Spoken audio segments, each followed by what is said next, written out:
జయశంకర్ భూపాలపల్లి జిల్లా కేంద్రంలో అంబేద్కర్ కూడలి వద్ద తీవ్ర ఎండల నేపథ్యంలో జయశంకర్ ఫౌండేషన్ ఆధ్వర్యంలో ప్రజల దాహార్తిని తీర్చేందుకు ఏర్పాటు చేసిన చలివేంద్రాన్ని జిల్లా మెజిస్ట్రేట్ నారాయణ బాబు ప్రారంభించారు. ఈ సందర్భంగా ఆయన మాట్లాడుతూ జయశంకర్ భూపాలపల్లి పట్టణం చాలా పెద్దది. ఇక్కడికి అనేక మంది ప్రయాణికులు వివిధ రకాల పనులపై జిల్లాకు రావడం జరుగుతూ ఉంటుంది.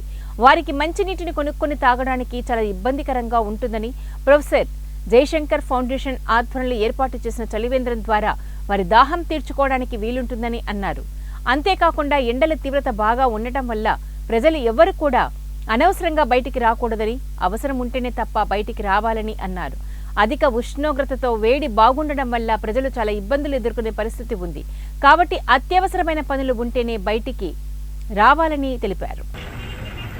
అనేక పనుల మీద జిల్లా కేంద్రానికి రావడం జరుగుతుంది. వారికి మంచినీళ్ళు తీసుకునే అవకాశం కూడా ఉండదు. ఎందుకంటే తీసుకున్నా కానీ మరి మంచినీళ్ళు దొరుకుతుందా లేదా, మరి చల్లటి నీళ్ళు ఉందా, లేకపోతే మంచినీళ్ళ లేదా అని తెలియదు.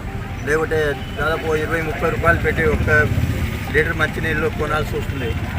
కాబట్టి ఇటువంటి కొనకుండా ఆర్థికంగా మరియు మంచి నాణ్యమైన నీళ్లు సప్లై చేస్తున్నటువంటి జయశంకర్ ఫౌండేషన్ మరియు వీటి చైర్మన్ ఐలి మారుతి గారికి, వారి అసోసియేషన్ అందరికీ కూడా అభినందనలు. ముఖ్యంగా ఏంటంటే ఈ ఎండాకాలంలో ఈ వేడి గాలి ప్రజలంతా దాదాపు ఈ 45-50 సెంటిగ్రేడ్ టెంపరేచర్లో కూడా ప్రజలంతా పనులు కూడా ఉండడం వల్ల బయటకు రావడం జరుగుతుంది. ఈ ఎండ వల్ల, ఈ ఎండ తీవ్రత వల్ల అనేక అనారోగ్య సమస్యలు